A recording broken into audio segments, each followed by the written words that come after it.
말씀은 예레미야서 22장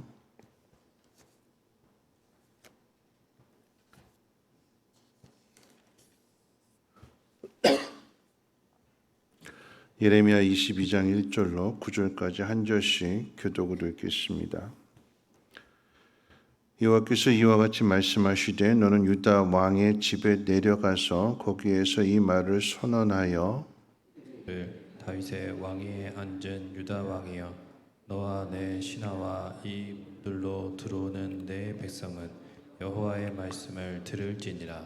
여호와께서 이와 같이 말씀하시되 너희가 정의와 공의를 행하여 탈취당한 자를 압박하는 자의 손에서 건지고 이방인과 고아와 과부를 압제하거나 학대하지 말며 이곳에서 무죄한 피를 흘리지 말라. 너희가 참으로 이 말을 준행하면 다윗의 왕위에 앉을 왕들과 신하들과 백성이 병거와 말을 타고 이 집 문으로 들어오게 되리라. 그러나 너희가 이 말을 듣지 아니하면 내가 나를 두고 맹세하노니 이 집이 황폐하리라. 여호와의 말씀이니라. 여호와께서 유다 왕의 집에 대하여 이와 같이 말씀하시니라. 내가 내게 길르앗 같고 레바논의 머리이나 내가 반드시 너로 광야와 주민이 없는 성읍을 만들 것이라. 내가 너를 파멸할 자를 준비하리니 그들이 각기 손에 무기를 가지고 네 아름다운 백향목을 찍어 불에 던지리라.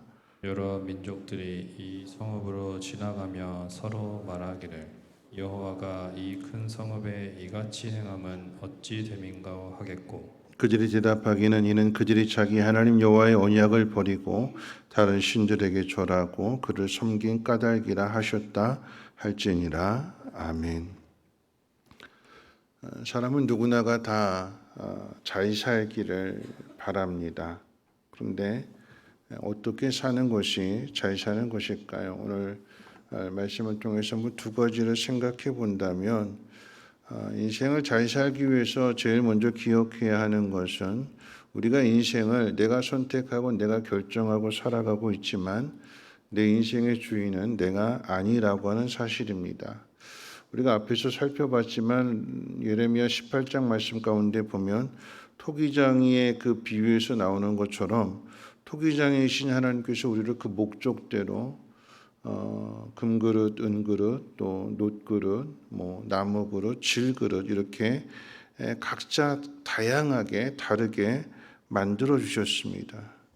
그 이야기는 하나님이 지으신 목적대로 우리는 쓰임을 받아야 한다는 사실입니다. 두 번째로 생각할 것은요, 하나님 지으신 목적대로 우리가 사용되지 않는다면 그 후에는 심판이 있다는 사실입니다. 그러니까 예수님께서 비유로 가르치실 때에 우리 인생을 나무에 많이 비유를 하셨습니다. 그래서 누가복음 13장 말씀 가운데 보면 농부가 3년 동안이나 땀 흘리며 수고했음에도 열매를 맺지 못하는 그 무화과 나무는 찍어버린다고 그랬습니다. 또한 마태복음 21장에서는 포도원 주인이 포도원을 만들어서 농부들에게 새로 맡겼는데 이 농부들이 그 새를 주인에게 바치지 않지요. 종들을 보냈는데 죽이고 아들을 보냈는데 심지어 그 아들마저도 죽이는, 그래서 이 주인은 악한 농부들을 내쫓고 그 포도원을 다른 농부들에게, 착한 농부들에게 줄 것이라고 비유로 가르쳐 말씀하셨습니다. 무슨 이야기냐면 훗날 하나님이 우리에게 맡기신 것을 찾으신다라고 하는 의미입니다. 우리에게 주어진 삶을, 정해진 삶을 마친 후에 우리가 하나님 앞에 설 때에 모든 것들을 다 아시는 하나님께서 우리에게 물으실 것입니다. 너 뭐 하다 왔냐고. 그러면 우리는 뭐라고 대답할까요? 오늘 말씀을 통해서 한번 생각해 본다면 가장 먼저 예레미야를 한번 생각해 봅니다. 하나님이 유다의 왕들에게 가서 이 유다 나라가 바벨론에 의해서 망하게 될 것을 전하라고 말씀하십니다. 그 왕들은 그 누가 쳐들어오든지 그 세력들을 물리치고 유다의 평화를 가져올 것이라는 생각으로 가득 차 있는데 그런 왕들에게 가서 정반대로 망한다라고 하는 이야기죠. 살기를 바라는 왕들에게 가서 너 죽는다라고 말할 수 있을까요? 지금까지 오늘 참고로 말씀을 드린다라고 하면 21장의 왕은 시드기야 왕이고 그 다음에 22장에 등장하는 순서대로 이야기한다면 살룸, 여호야김 이렇게 순서대로 나와 있는데 이 기록되어진 순서를 말씀드린다면 앞서 21장에서 말한 시드기야 왕은 맨 마지막 왕입니다. 그러니까 예레미야가 사역할 때 맨 마지막 나라가 망하게 되는 그 왕의 이야기를 먼저 이야기하고 그리고 나서 이제 오늘 22장부터는 순서대로 이제 내일 살펴보게 된 이제 살롬은 요시아가 죽고 난 다음에 여호아스를 이야기하는 것이고 여호아스가 죽고 난 다음에 잡혀가고 난 다음에 여호야김 그다음에 시드기야 순서인데 시드기야를 맨 먼저 이야기하고 이렇게 순서대로 이야기하는 거예요. 하나님께서 예레미야 선지자에게 왕들에게 가서 하나님의 뜻을 전하라고 하시는데 그 뜻은 왕들이 바라는 이야기가 아니에요. 왕들이 원하는 이야기, 왕들이 듣고 싶은 이야기를 들려줄 때에 대접도 받고 또 그 삶이 편안해지는 것인데 왕들을 거역하고 왕들과 전혀 반대되는 이야기를 한다면 미움받는 건 당연한 거잖아요. 더군다나 예레미야의 사역을 놓고 생각해 본다. 이번이 한 번이 아니죠. 왕이 바뀔 때마다 가서 똑같은 메시지를 전하라고 하시는데 앞에 있는 왕에게 고난을 당했고 핍박을 당했고 뭐 감옥에 갇혔고 매도 맞았고 거짓 선지자로 오해도 받고 그런데 왕이 바뀌었어요. 정권이 바뀌었어요. 근데 가서 똑같은 이야기를 하고 똑같은 고난을 당하고 조금도 나아지지가 않습니다. 근데 하나님은 계속해서 가라고 하셔요. 근데도 예레미야는 갑니다. 어떻게 가서 그렇게 메시지를 전할까요? 여러분 그 이유를 찾아본다면 하나님께서 예레미야 선지자를 예레미야 1장 가운데 보면 내가 너를 여러 나라의 선지자로 세웠다. 내가 너를 복중에 짓기 전부터 잉태되기 전부터 내가 너를 구별했고 내가 너를 택했고 그리고 내가 너를 지금 부르고 있다. 하나님 그렇게 말씀하셨거든요. 그러면서 예레미야서 1장 7절로 8절에 뭐라고 말씀하시는가? 여호와께서 내게 이르시되 너는 아이라 말하지 말고 내가 너를 누구에게 보내든지 너는 가며 내가 내게 무엇을 명령하든지 너는 말할지니라. 너는 그들 때문에 두려워하지 말라. 내가 너와 함께하여 너를 구원하리라. 나 여호와의 말이니라. 어떤 사람이 인생을 잘 사는 사람이냐, 세상을 잘 산 사람이냐라고 이야기한다면 사람을 두려워하지 않고 사는 그 길, 그 사람이 인생을 잘 사는 사람이에요. 다시 말씀드린다면 세상의 위협 앞에서도 절대 주눅들지 않고 당당하게 살아가는 사람이 있다면 여러분 그 사람은 인생을 잘 사는 사람입니다. 왜냐하면 그런 사람들이 세상을 변화시키는 거예요. 사람 말을 두려워하고 너 이렇게 안 하면 죽여 그런 말 가운데 겁먹고 아무것도 하지 못하고 그냥 순순히 사람들이 시키는 대로 따라가는 사람이 그 사람이 세상을 변화시킬까요? 아닌 거죠. 세상이 위협을 한다 할지라도 너 그러면 죽어라고 이야기를 해도 자신이 믿고 있는 그 신념 그 진리를 지키기 위해서 그 길을 걸어가는 그 사람이 세상을 변화시키는 것입니다. 당장은 힘이 없어서 죽임을 당할지라도 그 일이 옳은 일이라고 한다면 그 모습을 본 사람들이 그 길을 따라가게 되는 것이고 여러분 진리는 절대 사라지지가 않아요. 거짓은 지금 당장은 힘을 쓰는 것 같고 우리를 압제하는 것 같고 우리를 괴롭히는 것 같지만 여러분 거짓이라고 하는 것은 시간 지나면 다 명명백백하게 다 드러납니다. 왜요? 하나님 그 모든 것들을 지켜보고 계시잖아요. 하나님 살아계시잖아요. 어떤 사람이 인생을 잘 산 사람이냐라고 생각한다면 그럼 우리는 우리를 지으신 목적대로 살아가는 사람 비록 그 모습이 금그릇처럼 화려한 그릇이 아니고 나무 그릇이나 질그릇처럼 깨지기 쉬운 그릇이라 할지라도 자신을 깨끗하게 잘 닦아내고 주인이 쓰시고자 하는 그 시간을 위해서 우리가 준비되어져 있다면 주인은 그 그릇에다가 주인이 원하는 것을 담아내는 거거든요. 우리의 인생은 우리 모두가 다 성공하기를 바라고 잘 살기를 바라고 나도 한번 삼성그룹의 회장이 돼보고 싶고 그런 욕심들 있잖아요. 내가 못하면 내 자식이라도 좀 성공해가지고 큰 회사의 사장도 되고 회장도 되고 장관도 되고 대통령도 되고 그런 꿈을 꾸고 있잖아요. 그런 바람을 가지고 있죠. 그런데 여러분 내가 회장 됐다고 해서 그거 짊어지고 하나님 나라 가는 거 아니고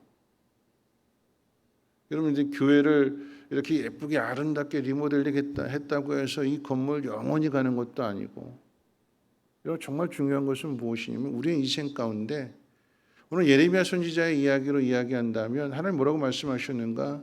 내가 너를 여러 나라의 선지자로 세웠다. 내가 너를 보내는 곳에 가며 내가 전해준 말을 너는 전할지니라. 그리고 뭐라고 말씀하시는가? 두려워하지 말라.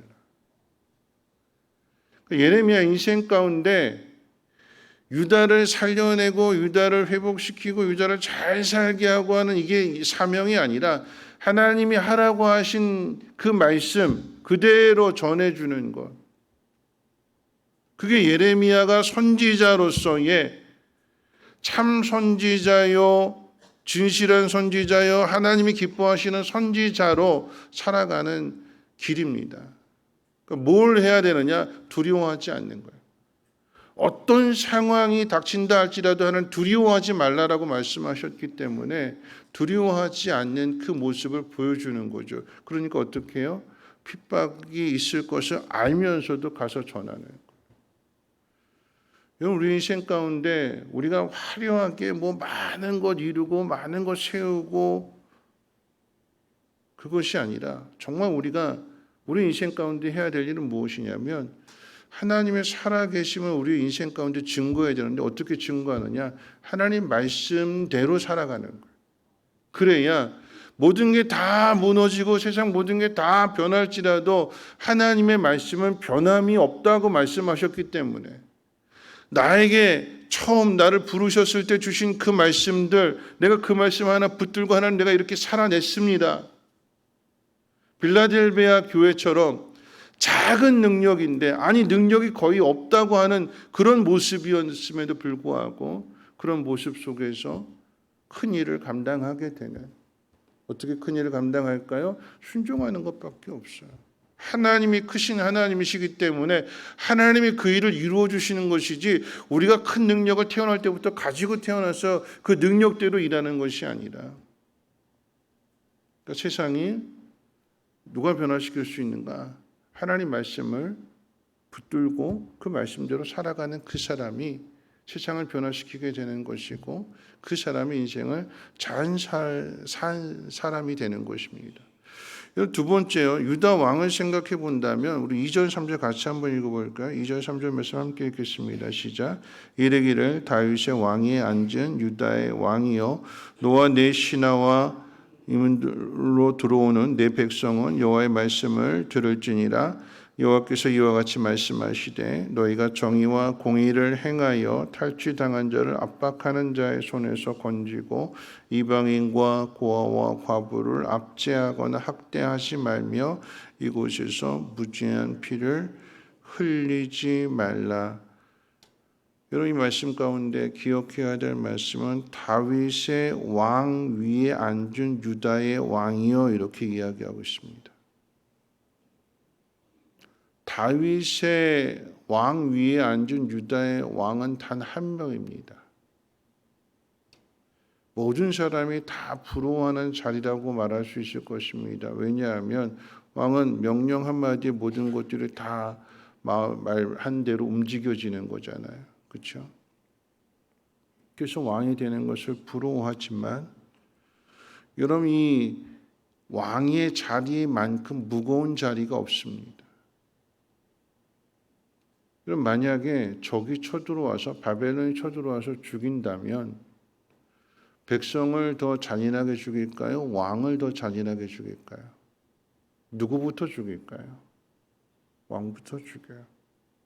왕부터 잔인하게 죽입니다. 그래야 다시 일어나지 못하기 때문에 그 나라가.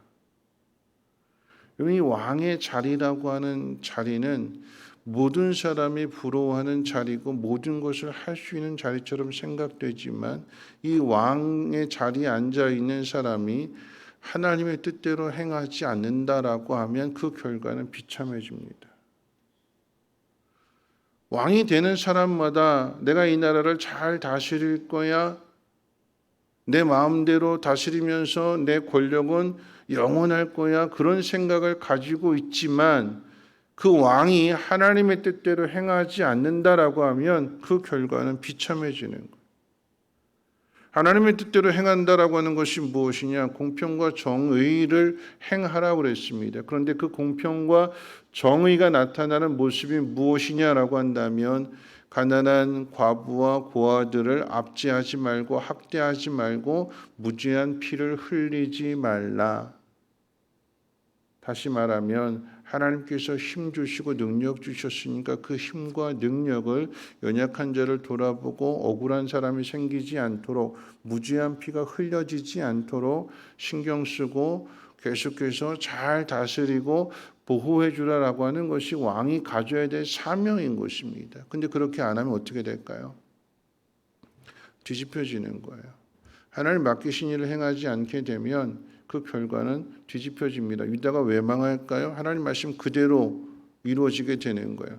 가난한 사람들, 연약한 사람들, 부유한 사람들이 돌봐주지 않고 너는 너고 나는 나다. 부익부, 빈익빈 이것이 두드러지게 드러나게 되니까 어제도 말씀드렸잖아요. 라스베가스에서 사람들은 그 돈 가지고 도박하고 쾌락을 즐기는데 그 밑에서는 영화 이야기가 아니에요. 실제로 PD가 가서 그 찍은 거예요. 박쥐처럼 두더지처럼 그렇게 사람들이 살아가고 있습니다. 그러니까 죽지 못해서 사는 거죠. 그게 현실이야. 이런 나라가 어떻게 될까요? 여러분 GNP가 세상 세계 1등이라고 이거 자랑하는 게 아닌 거죠. 하나님의 뜻대로 살아가느냐 살아가지 않느냐. 이런 바벨론에서 왜 유다가 망하는가 생각해 보세요. 바벨론이라고 하는 힘센 나라가 하나님을 섬기지 않음으로 인해서 하나님 배반하고 하나님 등 돌림으로 해서 힘을 잃어버린 이 힘없는 유다를 짓밟는 거예요. 유다 안에서 일어났던 일들, 힘 있는 사람이 힘없는 사람들 무시하고 도와주지 않고 짓밟은 이런 일들이 하나님 그대로 갚아주시는 거예요. 그대로. 행한 대로 갚아주시는 거예요. 내가 옳은 일을 행하면 그 옳은 일에 대한 보상을 주시지만 내가 옳은 일을 행하지 않는다라고 하면 그 일에 대한 결과를 주시게 되는데 8절 9절 그 결과를 뭐라고 이야기하는가? 하나님의 심판에 대해서 기록하고 있죠. 예루살렘이 무너지고 예루살렘 성전이 불탄 모습을 보면서 이방 사람들이 이렇게 말합니다. 도대체 이 사람들은 하나님 앞에 무슨 죄를 지었길래 이런 심판을 받았는가? 세상 사람들이 알아요. 죄를 범해서 하나님 뜻대로 살지 않아서 이런 심판을 당했다라고 하는 것을 나중에 이방 사람들이 다 한마디씩 하는 거예요. 그 화려했던 그 다윗 왕궁의 그 아름답고 그렇게 솔로몬을 통해서 누렸던 그 모든 영화로운 모습들 다 어디 가고 그 누구도 건드릴 수 없는 나라였는데 그런데 그 나라가 무너지게 되고 성전도 불타 없어지게 되고 그 모습을 보면서 사람들이 도대체 무슨 죄를 지었길래 얼마나 비참한 이야기일까요? 여러분 우리 시대에 살아가는 이야기이기도 합니다. 여러분 그 알프스 스키장 옛날에 스키장 없을 때 이 알프스 스키장에 그 시즌에 그 알바생만 500명이래. 500명. 그 겨울철 스키장 타는데 그 알바생들만 사용하는데 500명이나 그렇게 동월동주로 아주 성황리에 아주. 근데 지금은 망했어요. 쫄딱 망했습니다. 아무도 알피 스키장을 찾지 않아요. 모든 상점들 다 나가고 공실이 되어버렸어요. 왜 이렇게 됐을까요? 거기에 댓글이 뭐라고 붙이는 이렇게 댓글 있었어요. 그러게 있을 때 좀 잘하지. 있을 때 좀 친절하게 하지. 전에는 그거 하나밖에 없으니까 다 그쪽으로 몰려들었어요. 성황리에 잘 됐어요. 그런데 요즘은 거기보다 더 좋은 시설 좋은 곳이 계속 생기게 되니까 그쪽으로 안 가요, 사람들이. 그때는 그렇게 잘 나갔었는데 그래서 갑질 아닌 갑질도 하고 불친절하고 식당도 그러죠. 식당도 어렵게 시작했던 식당이 점점 잘 돼서 소문나게 되고 맛집으로 소문나면 사람들이 막 몰려오잖아요. 예약도 안 받았어요. 올래 오고 말래 마라. 왜요? 너 아니어도 너 맛없다고 가도 다른 사람들 찾아올 거니까 난 아무 상관없다. 큰 소리 치는 거잖아요. 근데 하루아침에 그런 식당들이 다 망하게 돼요. 그래서 하는 말이 있잖아요. 있을 때 잘해. 행한 대로 그대로 보응받는 거예요. 왜 식당을 시작하게 했는가? 식당 이야기가 아니지만 왜 식당을 시작하게 했는가? 왜 스키장을 시작하게 되었는가? 왜 내가 왕의 자리에 앉아 있는가? 내가 왜 신하의 자리에 앉아 있는가? 내가 왜 오늘 이 시간을 살아가고 있는가? 우리는 하나님의 뜻 안에서 찾아야 돼요. 그리고 우리는 그 말씀대로 살아내야 되는 것입니다. 하나님 우리에게 원하시는 것은 삼성그룹처럼 큰 회사를 이루고 그러고 왔느냐 안 왔느냐 이런 것 따지고 묻지 않으세요. 우리 각자에게 주어진 상황들 속에서 우리 하나님 말씀대로 신뢰하고 하나님 말씀대로 순종했는가. 오늘 예레미야 입장에서 이야기한다면 하나님 보내시는 곳에 가서 순종했고 하나님을 전하라고 하신 그 말씀들을 전했는가.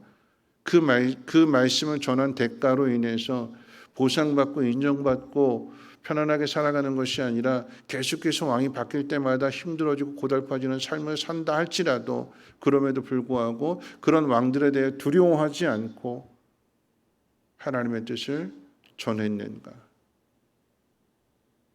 우리는 사람 비위 맞추고 사람에게 인정받아서 이 땅에서 편안하게 살아가는 것이 목적이 아니라 하나님 우리를 지으신 목적대로 우리를 부르신 목적대로 이 시간을 살아가게 하시는 그 분명한 이유를 찾아야 되는 것이고 그 일을 감당해야 되는 것입니다. 그 사람이 잘 산 사람이에요. 세상적으로의 평가가 아닌 하나님 보시기에 인생을 잘 살다가 그래 수고했다 하나님 앞에 인정받는 우리 모두가 되시기를 주님의 이름으로 부탁을 드립니다. 우리 찬송가 595장 함께 찬송하시고 기도하도록 하겠습니다. 찬송가 595장입니다.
항상 깨어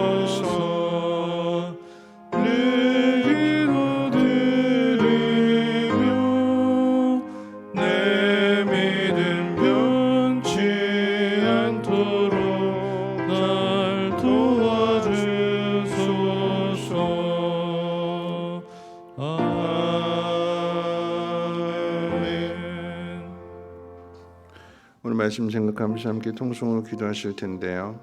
우리가 어떻게 살아갈 것이냐, 앞으로 어떤 삶을 살아갈 것이냐, 큰 부자가 되고 큰 회사를 차리고 큰 힘을 가지고 있는 그 모습이 우리의 모습이 아니라 빌라델비아 교회처럼 작은 능력을 가지고도 하나님 말씀대로 순종하며 하나님 뜻대로 행할 수 있는 그 사람이 하나님 앞에 인정받는 사람이요 하나님 앞에 상 받는 사람이 될 것입니다. 오늘 우리에게 주어진 모든 상황들 속에서는 하나님의 뜻대로 순종하는가, 하나님 말씀대로 행하는가. 그래서 하나님의 말씀은 살아있고 운동력 있고 세상 그 모든 것들을 변화시킨다라고 하는 이 놀라운 진리를 내 삶을 통해서 증거하는가. 작은 모습일지라도 하나님 말씀대로 순종한다면 그는 큰 일을 행하는 사람이 될 것입니다. 그러나 하나님이 큰 능력을 주셨음에도 불구하고 하나님의 뜻대로 사용하지 않고 자기 욕심대로 사용한다라고 하면 그는 하나님의 심판을 받는다라고 하는 것을 성경은 분명히 우리에게 가르쳐주고 있는 것입니다. 행한 대로 보응을 받습니다. 우리는 하나님에 대해 더욱 힘써야 될 것이며 하나님 말씀대로 지켜내며 살아가야 될 것입니다. 하나님 연약한 우리를 붙들어 주시고 오늘도 말씀 주셨사오니 하나님 두려워하지 않게 하시고 하나님의 뜻을 따라 순종하는 삶이 되게 해달라고 함께 통성으로 하나님 앞에 기도합니다.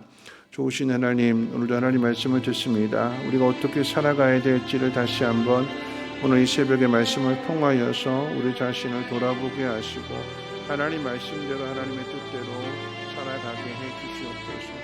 두려워하지 말라라고 했습니다. 내가 보내는 대로 갈 것이며 내가 전하라고 한 주님 말을 전하라고 주님 말씀하시기에 그 말씀 기억하면서 나를 힘들게 하고 나를 두렵게 하는 그 모든 위협들, 하나님 그 모든 것들을 그럼에도 불구하고 하나님의 뜻을 따라 순종할 수 있는 우리의 믿음이 되게 도와주시옵소서. 하나님 나를 지으신 목적대로 나를 부르신 목적대로 하나님의 그 뜻대로 순종하며 살아갈 수 있는 우리의 믿음이 되게 도와주시고 그리할 때에 작은 능력일지라도 하나님은 그 사람과 함께 하시어서 하나님의 크신 능력을 나타내실 것입니다. 하나님의 큰 일을 감당할 수 있는 우리 모두가 되게 도와주시고 우리가 인생을 살고 하나님 앞에 부름을 받았을 때에 말씀대로 산 그 흔적을 남길 수 있는 복 있는 사람들 되어지게 도와주시옵소서. 오늘 이 하루 나를 두려워하지 않게 하시고 담대하게 하옵시고 하나님의 뜻을 따라 살아가게